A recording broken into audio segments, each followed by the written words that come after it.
वैभव से चाकू मांगा। तो ये वैभव को कंफ्यूजन था कैसे मुझे चाकू दे। सूक्ष्म शरीर और स्थूल शरीर ले आना, इसके बाद एक और ले आओ, फिर आत्मा और शरीर। गुड मॉर्निंग दोस्तों, कैसे हैं आप लोग। आज के नए दिन में आपका स्वागत है। जब मैं कहता हूँ नया दिन, इसका मतलब सचमुच में नया दिन होता है। हम लोगों का ब्रेन हर रोज़ रात को पूरी लाइफ को एक बार रिवाइंड करता है और जो कुछ भी आपने कल जिया है उसमें से कुछ एक समरी निकालता है, समझने की कोशिश करता है। जो भी चीज़ें उसको लगता है माइंड को कि ये शॉर्ट टर्म मेमोरी में इम्पॉर्टेंट है, उसको डाल देता है लॉन्ग टर्म मेमोरी में, और उसमें भी वो ऐसा करता है कुछ कि उसको हमेशा हमेशा के लिए यूज़ कर सके, समझदारी की तरह, खाली मेमोरी की तरह नहीं। और जो कुछ भी उसको लगता है कचरा है वो निकाल देता है। बाय द वे, आज हमारे घर में मेहमान आए हैं, बल्कि मेहमान नहीं कहेंगे यार, मेरे पापा और मम्मी आए हैं। मतलब रिम्पी के पापा और मम्मी आए हैं। रिम्पी टोटल एक बहन दो भाई हैं। रिम्पी सबसे बड़ी हैं, उसके बाद हैं हेमंत, इसको हम लोग प्यार से भी बोलते हैं, वो कनाडा में जॉब करते हैं। और उसके बाद सबसे छोटे हैं डॉक्टर हिमांशु, जो एटा में जॉब करते हैं, वो पैथोलॉजिस्ट हैं। और आपने अगर रिम्पी का व्लॉग देखा हो तो आप समझ जाएंगे कितनी ज़्यादा खुश हैं। वो बता रही थी कि मेरे बच्चों के साथ जो मेरी एक बहस चल रही थी, जो एक टिफ़ चल रही थी, वो सॉल्व हो गई है। लेकिन उस पूरे व्लॉग में उन्होंने केवल अपने पापा मम्मी के बारे में बात की है। 15 मिनट तक आपका दिमाग चाटा है केवल अपने पापा मम्मी की बात करके। अच्छी बात है, क्योंकि हम लोग वैसे भी अपने पेरेंट्स से बहुत कम मिलते हैं। मेरे पेरेंट्स, मेरे पापा और मम्मी रहते हैं इलाहाबाद में, बट फ़िलहाल इसी समय जब मैं आपसे बात कर रहा हूँ तो वो गाँव में है। वहाँ भी मैं बहुत जल्दी आप लोगों को लेके चलूँगा। आप में से कुछ लोग कह रहे थे कमेंट में कि मैं किस एंगल से मिडिल क्लास हूँ। सबसे बड़ी चीज़, जो मिडिल क्लास लोग होते हैं ना, वो दिमाग से होते हैं, पैसे से नहीं। पैसा तो ऑब्वियसली फैक्टर है ही, लेकिन जब आप किसी चीज़ को ख़रीदना चाहते हैं और नहीं ख़रीद पाते हैं तो आप मिडिल क्लास हैं। जब आप अपने आप को कहीं समय बिताना चाहते हैं किसी जगह पे और आप नहीं बिता पा रहे हैं क्योंकि आपको कहीं और अपना समय देना है, तो भी आप मिडिल क्लास हैं।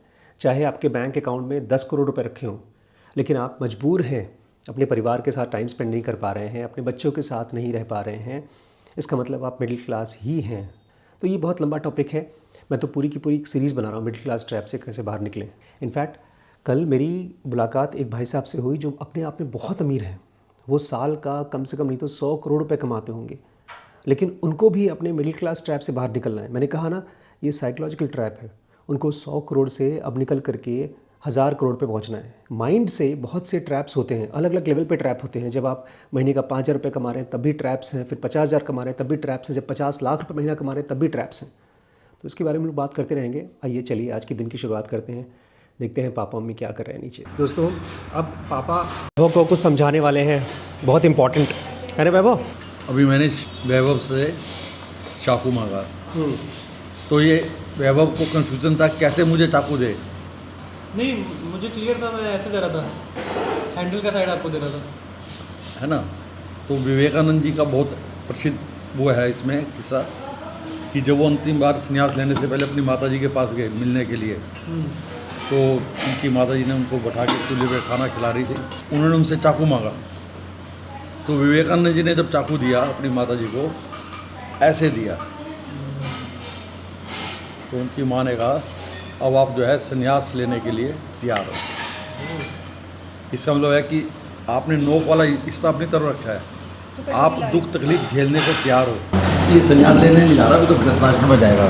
हाँ, अभी तो तुम गृहस्थ आश्रम में जाओगे ना, शादी करके एक फैमिली बनाओगे ना। घर के झंझट को बोलते हैं गृहस्थी। दोस्तों, आज बहुत अच्छा मौसम हो रहा है, बाहर बारिश हो रही है। मम्मी पिटना, सब्सक्राइबर्स को भी बताना और थोड़ा सा रिम्पी को बताना। क्या बता ये बच्चे नहीं है, ये तो बड़े, इनके साथ करना पड़ेगा। क्या बता रही थी मम्मी आप खाने के बारे में? जबरदस्ती नहीं करना चाहिए खाने में। बच्चों को, बच्चों के लिए नहीं, किसी के साथ भी, बड़ों के लिए नहीं, बच्चों के लिए है। अभी आशु अप्लाई करेंगे। आपकी बिटिया मेरे साथ भी अभी भी खाने के टेबल पे जबरदस्ती कर रही थी, उसके बारे में क्या बोलेंगे आप? क्या जबरदस्ती कर रही थी? वो तो आप कमजोर है ना, इसलिए आपको सेहत हो। वाह, ये तो भी पूरी अपनी सेना बना रखी है मम्मी के साथ यहाँ बैठ करके। नहीं, लेकिन वैसे मम्मी ने कभी खाने में हम लोग के साथ जबरदस्ती नहीं किया तो कभी। तुमने ये गुण कहाँ से सीखा है? अरे गुड़ क्या, तुम आधे हुए जा रहे हो एक हड्डी के। अब मैं शादी के पहले इसने मम्मी कहा था अगर मेरे घर में तुम्हें बारात लेकर आनी है तो 10 किलो वजन बढ़ाओ तब जाके शादी करूंगी, नहीं तो नहीं करूंगी। ये हड्डी का, एक हड्डी के कोई इंसान होता है क्या? अभी और हिमांशु कैसा था? अभी जैसे लड़कियां जो है 10-10 साल की शुरू होती हैं। हिमांशु तो और भी कमजोर हो रहा। दोस्तों कॉन्टेक्स्ट के लिए हिमांशु मेरा छोटा ब्रदर इन लॉ है और वो मुझसे भी पतला है। आशु अब तुम ये सब ऑनलाइन डाल दोगे। उसकी हाइट अच्छी है ना। ले अगर पतला होना है तो आदमी को हाइट ऊंची करनी पड़ेगी। ये क्या तुक है? हाँ? गांधी जी तो बहुत छोटे से थे, उनकी हाइट तो बहुत कम नहीं थी। नहीं, वो गुस्सा बहुत करता है इसलिए मोटा नहीं हो रहा। हाँ। पतला होना कमजोर होना दोनों में फर्क है। हिमांशु ने अभी रेस जीती है वहाँ पर। अच्छा, वो रनिंग करते हैं। हाँ, 400 करता है, वो मीटर स्विमिंग करता है, वो स्केटिंग करता है, वो एथलेटिक है पूरा। ये तो नई बात पता चली दोस्तों। अब मैं इस ब्लॉग को यहीं बंद कर देता हूँ क्योंकि अब मैं इस ब्लॉग में हारता हुआ दिखाई दे रहा हूँ आप लोगों से। हार जीत नहीं, हिमांशु रनिंग करता है, उसने स्विमिंग बहुत अच्छी कर रखी है, उसने समुद्र में स्विमिंग की थी, ये लोग गोवा गए थे तो। ये नया एंगल दिया पापा ने, कमज़ोर होना और पतला होना दोनों में डिफरेंस है। लेकिन दोस्तों मैं खाली ये बात कहना चाहूँगा आप लोगों से, एक तो होता है फिजिकली कमज़ोर होना, एक होता है मेंटली कमज़ोर होना। तो मैं कम से कम मेंटली कमज़ोर नहीं हूँ, भले इनको लगे कि मैं फिजिकली कमज़ोर हूँ। ठीक कहा डॉक्टर साहब? ये मेंटल फिजिकल अब और कितने एस्पेक्ट निकालेंगे आप? अच्छा क्या? देखो किसी न किसी फिर चीज़ कुछ और सूक्ष्म शरीर और स्थूल शरीर ले आना। इसके बाद एक और ले आओ, फिर आत्मा और शरीर ले आना है। मतलब ये कोई लॉजिक, ये कोई बहस है? देखो ज़िंदगी में बहुत से आयाम हैं, उन आयामों के बारे में लोगों को पता होना चाहिए। मतलब हम सारे आयामों को यूज़ करके अपनी बात प्रूव कर ले। दोस्तों आप लोग कमेंट करके बताइए कि मैं कमज़ोर लगता हूँ कि फ़िट लगता हूँ। मैं आप लोगों की बात मानूंगा क्योंकि आप मेरे सब्सक्राइबर्स हैं। इन लोगों की क्या बात मानी है? तो आज आए हैं, कल चले जाएंगे। आइए दोस्तों ले चलता हूँ मैं आपको हमारे फ्यूचर योगा स्टूडियो में। अभी हम इसको रिनोवेट करने के बारे में सोच ही रहे हैं। मैंने आपको पहले भी बताया था, यहाँ आवाज़ गूंजती है, तो यहाँ हम लोग सोच रहे हैं अभी तक कि क्या करना चाहिए। ये है हमारा फ्यूचर योगा स्टूडियो। मुझे भी लगता है ये रूम ख़राब नहीं करना चाहिए रिम्पी। इसमें आवाज़ देखो, इसमें आवाज़ नहीं गूंज रही है। दोस्तों एक रूम ये है जिसको हमने इस एल्यूमिनियम से और ग्लास से बनाया है। मुझे तो लगता है रिम्पी यहाँ से एक इसको बंद करवा दें क्या? दोस्तों श्रीश की तरफ से good morning. Good morning guys. इतनी धीमे धीमे क्यों बोल रहे हो? मेरी तबीयत ख़राब हो गई है, पता नहीं शायद ठंडा पानी पिया था। ऐसा लग रहा है जैसे 2 पैग लगा रखे उसे आंखें से पोंछ। क्या बोल रहे नाना जी, क्या बोल रहे हैं? नाना जी आप बोलो, उनको नहीं समझ में आता ऐसे। नाना जी कह रहे हैं जैसे कि 2 पैक लगा लिया, ऐसी आंखें लग रही है। गरिमा तुम्हारी तब कैसी है? तुमने 3 पैक लगाए इसलिए एकदम फ्रेश हो। दोस्तों अभी मैं ऊपर अपने फ्यूचर के योगा स्टूडियो हॉल में आया हूँ। वहाँ पर डॉक्टर साहब हैं, डॉक्टर रिम्पी है और वो बड़े हमारे पापा जी हैं, और उधर वो प्रिंस हैं जो हमारे आर्किटेक्ट डिज़ाइनर है। बेसिकली हम लोग इस कमरे को इको फ्री बनाने की कोशिश कर रहे हैं, इसलिए हम वो जो एरिया है OTS बोलते हैं उसको, ओपन टू स्काई, तो उसको हम लोग कवर करेंगे। ये सारा का सारा जो एल्यूमिनियम का चीज़ लगा हुआ है इसको निकाल करके यहाँ से हम वहाँ पर लगाएंगे OTS में। लेकिन मैं चेक कर रहा हूँ फ़िलहाल अपनी आवाज़ इस माइक पर कि क्या इस कमरे में जितनी आवाज़ इको हो रही है क्या इस माइक से वो इको आ रही है, क्योंकि वो लोग भी वहाँ पर बात कर रहे हैं। मुझे चेक करना है कि उनकी बात आपकी मेरी बात को डिस्टर्ब कर रहा है कि नहीं कर रहा है। आप बताइएगा मुझे कमेंट करके कि क्या आप मेरी आवाज़ को एकदम साफ साफ सुन पा रहे हैं या उनकी आवाज़ भी आपको आ रही है। हमारे आर्किटेक्ट प्रिंस और लखीमपुर के one of the most economical लेकिन one of the most creative architect मुझे मिला है। दोस्तों नमस्ते तो कर लो भैया। आप लोग जानते हैं इन लोगों को? भूल गए तुमको? भाई भूल गए मुझे। अच्छा रुको। अगर दोस्तों अभी रुक जाइए, अगर आपको दोनों याद हैं तो पहले कमेंट में इन दोनों का नाम लिखिए। ग्रीन शर्ट का नाम लिखिए और ब्लैक शर्ट का नाम लिखिए अगर आपको याद है। अगर नहीं याद है तो लिखिए साफ साफ नहीं याद है। दोस्तों अगर आपने 1000 लाइक्स कर दिए तो ये भाई साहब हमारे छोटे भाई हैं, और इनका नाम बता दें क्या? नाम बता दें? नहीं, हमारे एक व्लॉग में इनका नाम बताया गया है और ये क्या करते हैं वो बताया गया। आप उस व्लॉग को चेक करिए। मैं उसका लिंक डाल दूँ नीचे? हाँ। तुम लोग को याद है व्लॉग? नहीं याद है? नहीं, लिंक मत डालिए। लिंक डालें कि आप सर्च करेंगे खुद से? सब लोग बेचारे नहीं कर पाएंगे यार, नहीं कर पाएंगे लोग, इतने समझदार नहीं है। हमारी ऑडियंस बहुत समझदार है। हमारे सब्सक्राइबर्स इनको भूल चुके हैं। हाँ मतलब हम लोग ने चैलेंज दिया है, अगर 1000 लाइक्स चाहिए हम लोग को दे देंगे तो हम इनका नाम रिवील करेंगे। नहीं तो पता ही नहीं है। नहीं तो पुराने वाला व्लॉग है, जाके चेक कर लें। इनको जानते हैं भाई साहब? ये भाई साहब को जानते हैं आप लोग? इनको तो मेरा नाम गैस करिए। चलिए आप खाली अगर तीनों का गैस कर लीजिए नाम। जिसका सबसे अच्छा कमेंट हुआ नाम के साथ साथ उसको हम अपनी तरफ से एक बुक गिफ्ट करेंगे।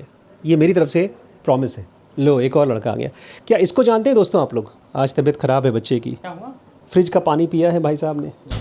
तो चलिए दोस्तों आज का काम करते हैं। नाम तो बता ही दो। नाम नाम नहीं बताएंगे आपको, कमेंट कर दीजिए मेरा। तुम लोग नाम बताया पहले? कई बार। दोस्तों हम लोग का एक और चैनल है जिसका नाम है डीप नॉलेज। हम लोग उस पर स्पिरिचुअल वीडियोस अपलोड करते हैं और सोल की वीडियोस अपलोड करते हैं। तो अभी मैं उसी एक वीडियो का इंट्रोडक्शन बनवाने आया हूँ और बड़ा आपा खुद बनाने के बजाय आप मुझको कह रहे हैं कि तुम पढ़ के बताओ कि तुम कैसे बना लेते हो। दोस्तों आपको पता ही मैं बहुत अच्छे से बना तो लूँगा ही, लेकिन फिर भी मैं थोड़ा सा दिखा देता हूँ कैसे पढ़ता हूँ।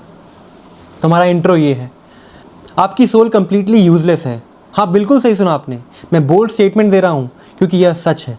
क्योंकि आप एक चीज़ नहीं जानते, वो चीज़ जो हर इंसान को पता होनी चाहिए, लेकिन 99% लोग इसके बारे में बिल्कुल अनअवेयर हैं। बिना यह जाने कि उनकी सोल का एक्चुअल पर्पस क्या है, वो समझते हैं कि सोल सिर्फ बॉडी में रहती है। दोस्तों आप लोग कमेंट करके बताइएगा कि वैभव ने कितना अच्छा इंट्रोडक्शन बनाया। वो मुझसे बनवा रहे हैं, मैं बहुत अच्छा इंट्रोडक्शन नहीं बनाता हूँ, सच बताऊँ। वीडियो तो ठीक ठाक बन जाता है लेकिन इंट्रोडक्शन बहुत अच्छा नहीं बनता, क्योंकि मैं अपने दिमाग से बोलता हूँ, यहाँ पढ़ना पड़ता है मुझे। ये लोग मुझे लिए अलग से इंट्रोडक्शन बना के लाते हैं, फिर मुझे वो बनाना पड़ता है। तो आइए इंट्रोडक्शन बनाते हैं। आपकी सोल कम्प्लीटली यूज़लेस है।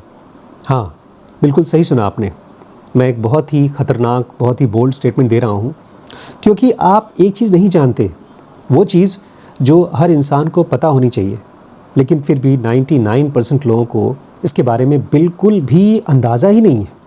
दोस्तों आप बताइएगा, हम और हमारे डायरेक्टर साहब दोनों के बीच में पता चले कि कौन ज़्यादा समझदार है। वैसे मैं जानता हूँ कौन ज़्यादा समझदार है, मुझे भी पता है। चलो भैया खाना खा लो, नहीं तो हम लोगों की समझदारी धरी की धरी नहीं जाएगी, मम्मी हम लोग को पीट डालेंगी।